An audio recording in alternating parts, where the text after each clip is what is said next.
I'm here to talk to you about the economic invisibility of nature. The bad news is that Mother Nature's back office isn't quite working yet, so those invoices don't get issued.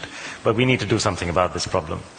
I began my life as a markets professional and continued to take an interest, but most of my recent effort has been looking at the value of what comes to human beings from nature, and which doesn't get priced by markets.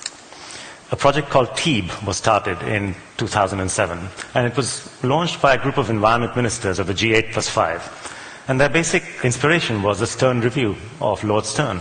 They asked themselves the question, if economics could make such a convincing case for early action on climate change, well, why can't the same be done for conservation?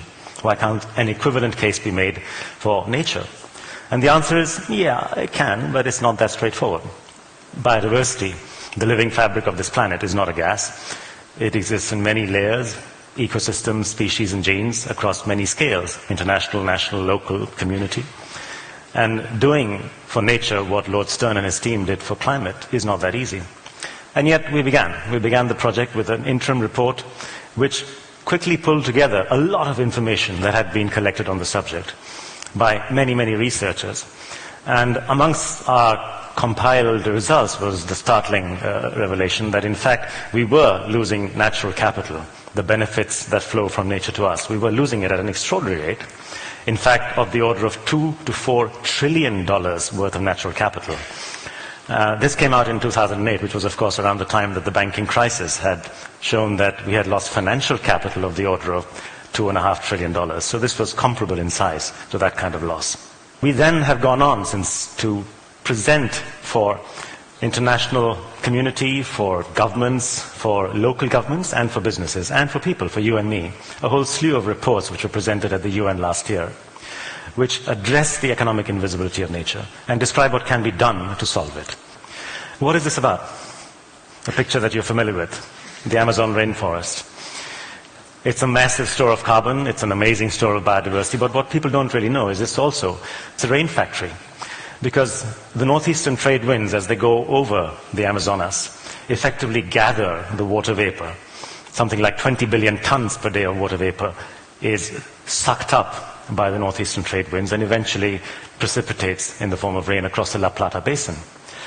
This rainfall cycle, this rainfall factory, effectively feeds an agricultural economy of the order of $240 billion worth in Latin America.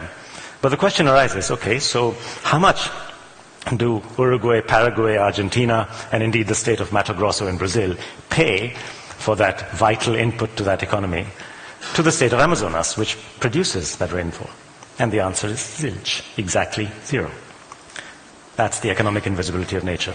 That can't keep going on because economic incentives and disincentives are very powerful. Economics has become the currency of policy. And unless we address this invisibility, we are going to get the results that we are seeing, which is a gradual degradation and loss of this valuable natural asset. It's not just about the Amazonas or indeed about rainforests. No matter what level you look at, whether it's at the ecosystem level or at the species level or at the genetic level, we see the same problem again and again. So rainfall cycle and water regulation by rainforests at an ecosystem level. At the species level, it's been estimated that insect-based pollination, bees pollinating fruit and so on, is something like $190 billion worth. That's something like 8% of the total agricultural output globally.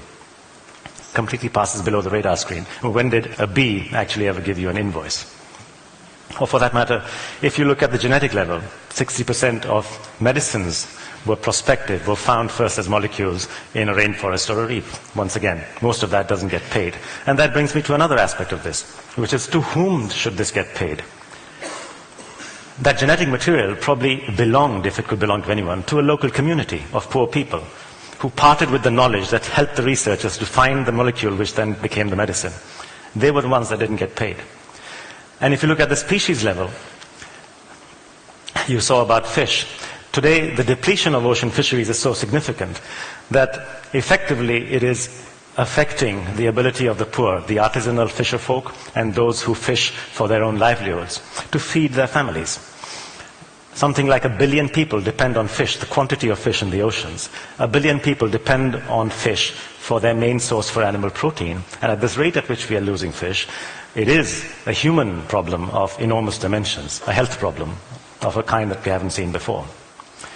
And finally, at the ecosystem level, whether it's flood prevention or drought control provided by the forests, or whether it is the ability of poor farmers to go out and gather leaf litter for their cattle and goats, or whether it's the ability of their wives to go in and collect fuel wood from the forest. It is actually the poor who depend most on these ecosystem services. We did estimates in our study that for countries like Brazil, India, and Indonesia, even though ecosystem services, these benefits that flow from nature to humanity for free, they're not very big in percentage terms of GDP, 2, 4, 8, 10, 15%. But in these countries, if we measure how much they're worth to the poor, the answers are more like 45%, 75%, 90%. That's the difference, because these are important benefits for the poor, and you can't really have a proper model for development if at the same time you're destroying or allowing the degradation of the very asset, the most important asset, which is your development asset, that is ecological infrastructure. How bad can things get? Well, here's a picture of something called the mean species abundance. It's basically a measure of how many tigers, toads, ticks, or whatever, on average, of biomass of various species around. The green represents the percentage. If it's dark green, it's like 80 to 100%. If it's yellow, it's 40 to 60%. And these are percentages versus the original state, so to speak, the pre-industrial era, 1750. Now I'm going to show you how business as usual will affect this. And just watch the change in colors in India, China, Europe, Sub-Saharan Africa, as we move on and consume global biomass at a rate which is actually not going to be able to sustain us. See that again. The only places that remain green, and that's not good news, is in fact places like the Gobi Desert, like the tundra, and like Sahara. But that doesn't help because there were very few species and volume of biomass there in the first place. This is the challenge. The reason this is happening boils down, in my mind, to one basic problem, which is our inability to perceive the difference between public benefits and private profits. We tend to constantly ignore public wealth simply because it is in the commonwealth. It's common goods. And here's an example from Thailand, where we found that because the value of a mangrove is not that much, it's about $600 over the life of 9 years that this has been measured, compared to its value as a shrimp farm, which is more like $9,600, there has been a gradual trend to deplete the mangroves and convert them to shrimp farms. But of course, if you look at what exactly those profits are, almost 8,000 of those dollars are in fact subsidies. So you compare the two sides of the coin and you find that it's more like 1,200 versus 600. That's not that hot. But on the other hand, if you start measuring how much would it actually cost to restore the land of the shrimp farm back to productive use, once salt deposition and chemical deposition has actually had its effects, that answer is more like $12,000 of cost. And if you see the benefits of the mangrove in terms of the storm protection and cyclone protection that you get, and in terms of the fisheries, the fish nurseries that provide fish for the poor, that answer is more like $11,000. So now look at the different lens. If you look at the lens of public wealth as against the lens of private profits, you get a completely different answer, which is clearly conservation makes more sense and not destruction. So is this just a story from South Thailand? Sorry. This is a global story. And here's what the same calculation looks like, which was done recently, well, I say recently over the last 10 years, by a group called TrueCost. And they calculated for the top 3,000 corporations what are the externalities. In other words, what are the costs of doing business as usual? This is not illegal stuff. This is basically business as usual, which causes climate changing emissions, which have an economic cost. It causes pollutants being issued, which have an economic cost, health costs, and so on. Use of fresh water. If you drill water to make coke near a village farm, that's not illegal, but yes, it costs the community. Can we stop this? And how? I think the first point to make is that we need to recognize natural capital. Basically, the stuff of life is natural capital, and we need to recognize that and build that into our systems. When we measure GDP as a measure of economic performance at the national level, we don't include our biggest asset at the country level. When we measure corporate performances, we don't include our impacts on nature and on what our business costs society. That has to stop. In fact, this was what really inspired my interest in this space. I began a project way back called the Green Accounting Project. That was in early 2000. when India was going gung-ho about GDP growth as the means forward, looking at China with its stellar growth of 8, 9, 10%, and wondering why can't we do the same?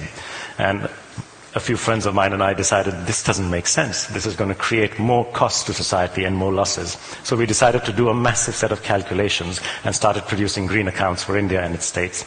That's how my interest began and went to the TEEB project. Calculating this at the national level is one thing, and it has begun, and the World Bank has acknowledged this, and they've started a project called WAVES, Wealth Accounting and Valuation of Ecosystem Services.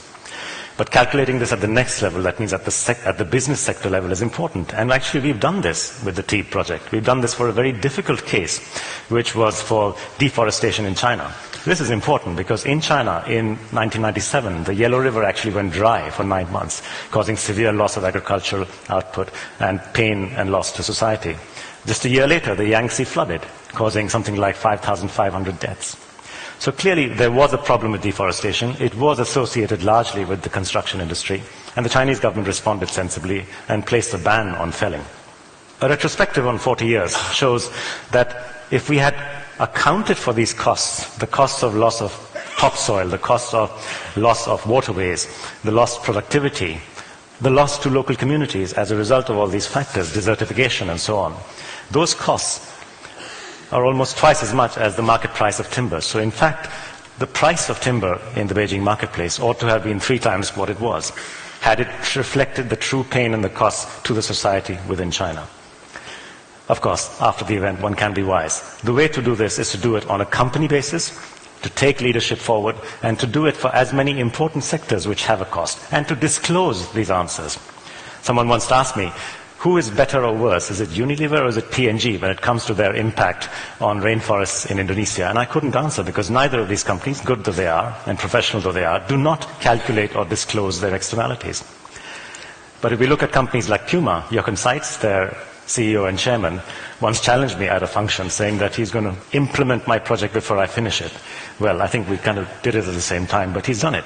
He's basically worked out the cost to Puma. Puma has $2.7 billion of turnover, $300 million of profits, $200 million after tax, $94 million of externalities, cost to business. Now, that's not a happy situation for them, but they have the confidence and the courage to come forward and say, here's what we are measuring. We are measuring it because we know that you cannot manage what you do not measure. That's an example, I think, for us to look at and for us to draw comfort from.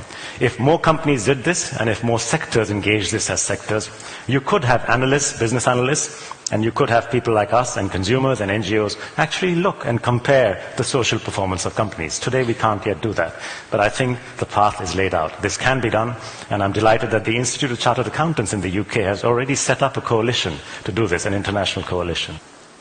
The other favorite, if you like, solution for me is the creation of green carbon markets. And by the way, these are my favorites: externalities calculation and green carbon markets. TEEB has more than a dozen separate groups of solutions, including protected area valuation and payments for ecosystem services and eco-certification, and you name it. But these are the favorites. What's green carbon? Today, what we have is basically a brown carbon marketplace. It's about energy emissions. The European Union ETS is the main marketplace. It's not doing too well. We've overissued, a bit like inflation. You overissue currency, you get what you see, declining prices. But that's all about energy and industry. But what we are missing out is also some other emissions like black carbon, that is soot. What we are also missing is blue carbon, which, by the way, is the largest store of carbon, more than 55%. Thankfully, the flux, in other words, the flow of emissions from the ocean to the atmosphere and vice versa, is more or less balanced. In fact, what's being absorbed is something like 25% of our emissions, which then leads to acidification or lower alkalinity in oceans. More of that in a minute. And finally, there's deforestation and there's emission of methane from agriculture. Green carbon, which is the deforestation and agricultural emissions, and blue carbon together comprise 25% of our emissions. We have the means already in our hands through a structure, through a mechanism called REDD+, a scheme for the reduced emissions from deforestation and forest degradation. And already Norway has contributed $1 billion each towards Indonesia and Brazil to implement this REDD+ scheme. So we actually have some movement forward, but the thing is to do a lot more of that. Will this solve the problem? Will economics solve everything? Well, I'm afraid not. There is an area, that is the oceans, coral reefs. As you can see, They cut across the entire globe, all the way from Micronesia, across Indonesia, Malaysia, India, Madagascar, and to the west of the Caribbean. These red dots, these red areas, basically provide the food and livelihood for more than 500 million people. So that's almost an eighth of society. And the sad thing is that as these coral reefs are lost, and scientists tell us that any level of carbon dioxide in the atmosphere above 350 parts per million is too dangerous for the survival of these reefs. We are not only risking the extinction of the entire coral species, the warm water corals, we are not only risking a fourth of all fish species which are in the oceans, but we are risking the very lives and livelihoods of more than 500 million people who live in the developing world in poor countries. So in selecting targets of 450 parts per million and selecting 2 degrees at the climate negotiations, what we have done is we've made an ethical choice. We've actually kind of made an ethical choice in society to not have coral reefs. Well, what I will say to you in parting is that we may have done that. Let's think about it and what it means. But please, let's not do more of that, because Mother Nature only has that much in ecological infrastructure and that much natural capital. I don't think we can afford too much of such ethical choices. Thank you.